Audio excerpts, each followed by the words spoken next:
السلام علیکم پیارے دوستو، یہ ایک بہت پرانے زمانے کا ذکر ہے۔ ایک تھا شکاری، لیکن وہ دوسرے شکاریوں کی طرح نہیں تھا۔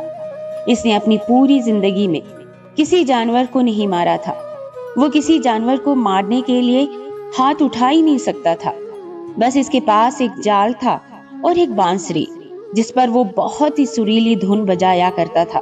وہ روزانہ جنگل میں جاتا، جال بچھاتا اور جال سے کچھ دور جا کر بانسری بجانے لگتا۔ اس کی بانسری کی دلکش آواز سن کر پرندے اڑے چلے آتے۔ وہ انتظار کرتا اور جیسے ہی کوئی پرندہ اس کے جال کے پاس آتا، وہ رسی کھینچ کر اسے جال میں بند کر لیتا۔ پھر وہ اس پرندے کو دانا کھلاتا، ان کا خیال رکھتا اور ان کی پیاری پیاری آوازیں سنتا۔ جب کبھی اسے پیسوں کی ضرورت پڑتی تو وہ ان میں سے 2-3 پرندے بیچ دیتا۔ پرندوں کے اس شکاری کا ایک بیٹا تھا جس کا نام بہزاد تھا۔ بہزاد ابھی چھوٹا ہی تھا کہ شکاری بیمار پڑا اور اس کا انتقال ہو گیا۔ بہزاد اور اس کی ماں کے پاس جو پیسے تھے وہ جلد ہی ختم ہو گئے اور ان کے پاس کھانے کو کچھ نہ رہا۔ زندگی بڑی مشکل سے گزرنے لگی۔ بہزاد چھوٹا تھا مگر بہت ہمت اور صبر والا تھا۔ کام کاج میں اپنی ماں کی مدد کرتا اور جو وقت ملتا اس میں وہ جنگل چلا جاتا جہاں اس کے ابو پرندے پکڑا کرتے تھے۔ ایک روز اس نے اپنی ماں سے کہا، امی اب میں بچہ نہیں رہا، 15 سال کا ہو گیا ہوں۔ ابو کے بعد آپ نے بہت محنت کی ہے، اب آپ مجھے ابو کا جال اور بانسری دے دیجیے، کل سے میں بھی جنگل جا کر پرندے پکڑوں گا۔ اس کی امی جانتی تھی کہ وہ بڑا بہادر لڑکا ہے اور جنگل کا چپا چپا اس نے دیکھ رکھا ہے، اس لیے انہوں نے اسے بانسری اور جال لا کر دے دیا۔ اگلی صبح بہزاد جلدی اٹھ گیا اور جنگل کو چلا گیا۔ نہ اسے کسی چیز کا ڈر تھا، نہ یہ خیال تھا کہ راستہ بھول جاؤں گا، کیونکہ وہ جنگل کے ایک ایک درخت کو پہچانتا تھا۔ گھنے جنگل میں دور تک نکل گیا اور بانسری بجانے لگا، لیکن پورے دن میں ایک پرندہ بھی اس کے جال میں نہ آیا۔ آخر جنگل میں شام کا اندھیرا پھیلنے لگا تو وہ تھکا ماندہ خالی ہاتھ گھر لوٹ آیا۔ اس کی امی جانتی تھی کہ یہی ہوگا۔ پرندے پکڑنا اتنا آسان کام نہیں ہے کہ کوئی ایک ہی دن میں یہ کام سیکھ لے۔ انہوں نے بیٹے کو تسلی دی اور سمجھایا، بیٹے تمہارے ابو بھی فوراً پرندے پکڑنے میں ماہر نہیں ہو گئے تھے، ابھی تمہیں اس کام کو سیکھنے میں بہت محنت کرنا پڑے گی۔ بہزاد ہمت ہارنے والا نہیں تھا، اس نے مستقل مزاجی سے یہ کام جاری رکھا۔ آخر آہستہ آہستہ اسے بانسری پر خوبصورت دھن بجانا، اپنے آپ کو پرندوں سے چھپانا اور بغیر ہلے جلے صبر سے دیر تک بیٹھنے کا ہنر آ گیا تھا، اور پرندے بھی اس کے جال میں پھنسنے لگے۔ ایک دن اس کے جال میں ایک بہت عجیب اور خوبصورت پرندہ پھنس گیا۔ اس کے پر 7 رنگوں کے تھے۔ وہ خوشی خوشی گھر آیا اور اس پرندے کو ایک پنجرے میں بند کر دیا۔ اگلی صبح جب وہ اٹھا تو دیکھ کر حیران رہ گیا کہ پرندے نے ایک خوبصورت انڈا دیا تھا۔ وہ انڈا بھی 7 رنگوں کا تھا۔ بہزاد نے سوچا کہ یہ انڈا بازار میں جا کر بیچ دینا چاہیے تاکہ کچھ پیسے ہاتھ لگے۔ جب وہ انڈا لے کر بازار پہنچا تو اسے دکاندار نے دیکھ لیا۔ یہ دکاندار بہت چالاک اور لالچی تھا۔ اس کا کام ہی غریب لوگوں کو دھوکہ دینا اور سستی چیز مہنگی بیچنا تھا۔ بہزاد کے ہاتھ میں رنگین انڈا دیکھتے ہی اس نے پورا، اے لڑکے سنو، کیا یہ انڈا بیچتے ہو؟ میں اسے خریدتا ہوں۔ بہزاد جانتا تھا کہ وہ دکاندار بڑا آدمی ہے۔ اس کی چالاکی اور لالچ دیکھ کر بہزاد نے کہا، ہاں 10 روپے کا ہے۔ بہزاد کو یہ دیکھ کر حیرت ہوئی کہ چالاک دکاندار نے اس انڈے کی قیمت کرنے کی کوشش نہیں کی اور اسے 10 روپے دے کر انڈا لے لیا۔ بہزاد بازار سے سودا خریدا اور گھر آ گیا۔ اگلی صبح اس نے دیکھا کہ پرندے نے پھر ایک ویسا ہی رنگین انڈا دیا ہے۔ یہ انڈا بھی اس نے اس چالاک دکاندار کو بیچ۔ اس طرح وہ پرندہ روزانہ ایک خوبصورت اور رنگین انڈا دیتا اور بہزاد اسے بیچ کر آتا۔ ایک دن بہزاد کو خیال آیا کہ یہ چالاک دکاندار اتنا مہنگا انڈا خرید کر کیا کرتا ہے، ضرور اسے بہت زیادہ قیمت پر آگے بیچتا ہوگا۔ یہ سوچ کر اس نے ایک دن دکاندار کا پیچھا کیا۔ دکاندار انڈا خرید کر محل پہنچا اور بہزاد سمجھ گیا کہ وہ دکاندار اس سے روزانہ انڈا خرید کر بادشاہ کو مہنگے داموں بیچتا ہوگا۔ بہزاد نے سوچا کہ کیوں نہ میں خود انڈا لے کر بادشاہ کے پاس جاؤں اور زیادہ رقم پاؤں۔ اس نے ایسا ہی کیا۔ بادشاہ نے اسے ایک انڈے کے 100 روپے دے دیے۔ جب چالاک دکاندار نے دیکھا کہ بہزاد اب اسے انڈا نہیں بیچتا بلکہ خود محل میں جا کر بادشاہ کو بیچ آتا ہے تو اسے بڑا غصہ آیا۔ بہزاد کو سبق سکھانے کے لیے وہ ایک دن بادشاہ کے پاس گیا اور کہا، بادشاہ سلامت، آپ بہزاد سے اتنا مہنگا انڈا کیوں خریدتے ہیں؟ یہ انڈے تو آپ کو بالکل مفت میں مل سکتے ہیں۔ بہزاد کے پاس ایک عجیب اور خوبصورت پرندہ ہے جو یہ انڈا دیتا ہے، آپ اس سے یہ پرندہ چھین لیجئے، آپ کے پاس انڈا اور پرندہ مفت میں مل جائیں گے۔ بادشاہ نے بہزاد کو حکم دیا کہ پرندہ فوراً لے آؤ۔ بہزاد سمجھ گیا کہ یہ چالاک دکاندار کی شرارت ہے، کیونکہ بادشاہ اتنا بے وقوف ہے کہ وہ کبھی یہ نہیں سوچ سکتا تھا کہ انڈے کہاں سے آتے ہیں، لیکن وہ مجبور تھا کیونکہ بادشاہ کا حکم نہ ماننے پر اسے سخت سزا بھی دے سکتا تھا۔ بہزاد نے اپنا پرندہ بادشاہ کو دے دیا، لیکن اس نے ہمت نہیں ہاری۔ اس نے اپنی بانسری اور جال اٹھایا اور جنگل کو نکل گیا۔ اس نے ایسی دلکش بانسری بجائی کہ جنگل کے کونے کونے سے پرندے نکل کر اس کے پاس آنے لگے۔ اس کے جال میں کبھی تیتر پھنستا، کبھی فاختہ تو کبھی بلبل۔ ان کو بیچ کر دونوں ماں بیٹے ہنسی خوشی زندگی گزارنے لگے۔ بہزاد پورے شہر میں مشہور ہو گیا۔ جب کسی کو کوئی پرندہ پانا ہوتا وہ بہزاد کے پاس آتا اور اس سے پرندہ خرید کر لے جاتا۔ چالاک دکاندار نے یہ دیکھا تو بہزاد سے کہا، یہ پرندہ تم مجھے بیچا کرو۔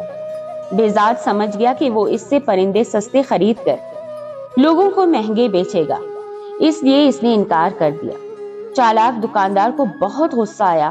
وہ بادشاہ کے پاس گیا اور اس سے کہا، بادشاہ سلامت، آپ نے جو پرندہ بہزاد سے لیا تھا وہ اکیلا ہونے کی وجہ سے اداس رہتا ہے، آپ بہزاد سے کہیں کہ ایسا ہی ایک اور پرندہ پکڑ کر لائے تاکہ آپ کا پرندہ اپنے ساتھی کے ساتھ خوش رہے۔ بادشاہ کی کھوپڑی میں بھوسا بھرا ہوا تھا۔ اس نے سوچا کہ دکاندار ٹھیک کہتا ہے۔ اس نے بہزاد کو بلایا اور اسے حکم دیا کہ میرے پرندے کا ساتھی ایسا ہی ایک اور پرندہ پکڑ کر لاؤ، ورنہ تمہاری خیر نہیں۔ بہزاد نے کچھ کہنے کی کوشش کی، لیکن بادشاہ نے کہا، میں ایک لفظ بھی سننا نہیں چاہتا۔ میں تمہیں 40 دن کی مہلت دیتا ہوں۔ اگر 40 دن کے اندر اندر تم ایک ایسا ہی پرندہ نہ لائے تو تم کو جان سے مار دیا جائے گا۔ بہزاد پریشان تو ہوا، لیکن اس نے حوصلہ رکھا اور بانسری اور جال لے کر جنگل پہنچ گیا۔ اس نے دن رات ایک کر دیا، ایسا عجیب و غریب پرندہ کہاں سے ملتا، لیکن اس کی محنت رنگ لائی اور آخر اس کے جال میں ویسا ہی ایک اور پرندہ پھنس گیا۔ بہزاد نے پرندہ پکڑا اور اسے لے جا کر بادشاہ کو دے دیا۔ بادشاہ نے پرندہ تو لے لیا، لیکن اسے ایک پیسہ بھی نہ دیا۔ بہزاد سمجھ گیا کہ بادشاہ بھی دکاندار کی طرح ہے، فرق یہ ہے کہ وہ چالاک ہے اور یہ بے وقوف۔ بادشاہ تو پرندہ لے کر خوش ہو گیا، لیکن چالاک دکاندار کو بڑا غصہ آیا۔ وہ جانتا تھا کہ بہزاد بہت بہادر، محنتی اور ذہین لڑکا ہے، وہ ضرور ایک نہ ایک دن اسے بدلہ لے گا۔ اس کا خیال تھا کہ بہزاد دوسرا پرندہ نہیں لا سکے گا اور بادشاہ اسے مروا دے گا، لیکن اسے اب بہزاد سے ڈر لگنے لگا کہ کہیں وہ اس کو کسی مصیبت میں نہ ڈال دے۔ اس لیے اس نے بہزاد کو پھنسانے کی ایک اور ترکیب سوچی۔ وہ بادشاہ کے پاس پہنچا اور کہنے لگا، بادشاہ سلامت، آپ کو شاید معلوم نہیں کہ جو پرندے آپ کو بہزاد لا کر دیتا ہے ان کی جان ایک پھول میں ہے۔ بادشاہ نے پوچھا، وہ کیسے؟ دکاندار نے کہا، میں نے بڑے بڑوں اور عقل مندوں سے سنا ہے کہ یہ پرندے سال میں ایک بار سمن کا پھول ضرور سونگتے ہیں۔ اگر یہ پھول ان کو سونگنے کو نہ ملے تو یہ مر جاتے ہیں، اور یہ پھول کالے دیو کے باغ میں اگتے ہیں۔ بادشاہ نے کہا، لیکن ہمارے پاس یہ پھول کہاں سے آئیں گے؟ کیونکہ کالا دیو تو اپنے باغ میں کسی کو نہیں آنے دیتا، اور کوئی وہاں پہنچ بھی جائے تو وہ اسے مار ڈالتا ہے۔ دکاندار نے کہا، یہ کام تو پورے ملک میں ایک ہی لڑکا کر سکتا ہے، اس کا نام بہزاد ہے، اسے بلا کر کہیے کہ فوراً سمن کا پھول لے کر آئے۔ بادشاہ نے پھر وہی کیا جو دکاندار نے کہا تھا، یعنی بہزاد کو بلوا کر کہا، کالے دیو کے باغ سے سمن نام کا پھول لے کر آؤ، ورنہ میرے پرندے مر جائیں گے۔ بہزاد نے کہا، بادشاہ سلامت، میں نے اپنا پرندہ آپ کو دے دیا تھا، آپ نے کہا اس کا ساتھی لاؤ، میں نے وہ بھی پکڑ کر لایا، لیکن آپ کا یہ حکم عجیب ہے۔ مجھے تو یہ معلوم نہیں کہ کالے دیو کا باغ کہاں ہے۔ یہ تم اس دکاندار سے پوچھو، اسے سب معلوم ہے۔ بیزاد نے کہا، حضور اگر دکاندار اتنا ہی عقل مند ہے اور اسے سب معلوم ہے تو اسی سے کہیے کہ وہ خود سمن کا پھول لے کر آئے۔ بادشاہ نے کہا، نہیں، دکاندار کہتا ہے کہ صرف تم ہی یہ کام کر سکتے ہو۔ اگر میرے پرندے مر گئے تو میں تمہیں اور تمہاری ماں کو مروا دوں گا۔ بیزاد سمجھ گیا کہ اس بے وقوف بادشاہ کو کچھ کہنا دیوار سے سر پھوڑنا ہے، اور یہ ساری شرارت دکاندار کی ہی ہے۔ اس لیے وہ چپ چاپ گھر واپس آ گیا۔ اس نے دماغ لڑانا شروع کیا کہ کیا جائے۔ اس شہر میں ایک بڑا آدمی رہتا تھا، وہ بہت عقل مند تھا۔ بیزاد اس کے پاس گیا اور اسے سب کچھ کہہ سنایا اور پوچھا کہ یہ سچ ہے کہ سمن نامی کوئی ایسا پھول ہے جو کالے دیو کے باغ میں اگتا ہے اور اسے سونگے بغیر وہ پرندے زندہ نہیں رہ سکتے۔ بوڑھے نے کہا، ہاں یہ سچ ہے، یہ پرندے سال میں ایک دن ضرور یہ پھول سونگتے ہیں، یہاں تک کہ اگر کہیں دور دراز علاقے میں چلے جائیں تو بھی بہار کے موسم میں اس پھول کے پاس ضرور آتے ہیں۔ اس لیے کالے دیو اپنے باغ میں یہ پھول ضرور اگاتا ہے۔ اس طرح یہ عجیب پرندے ہر وقت اس کے باغ میں رہتے ہیں۔ بیزاد نے پوچھا کہ اگر میں اس کے باغ سے وہ پھول توڑ لاؤں تو کیا پرندے بھی اس پھول کے پیچھے پیچھے آئیں گے؟ بوڑھے نے کہا، ہاں بالکل، لیکن اس پھول تک پہنچنا بہت مشکل ہے۔ اس باغ کا ایک ہی دروازہ ہے اور اسے کالے دیو کے سوا کوئی نہیں کھول سکتا۔ بیزاد نے کہا، میں اسے کھول لوں گا، بس مجھے آپ اس کا پتہ بتا دیجیے۔ بوڑھے نے اسے کالے دیو کے باغ کا پتہ بتا دیا اور یہ بھی کہا کہ بڑے بڑے پہلوان اور بہادر لوگ وہاں گئے تھے، لیکن کوئی بھی زندہ واپس نہیں آیا۔ دیو بہت طاقتور ہے، تم کوشش کرنا کہ کسی طرح چھپ کر رہو۔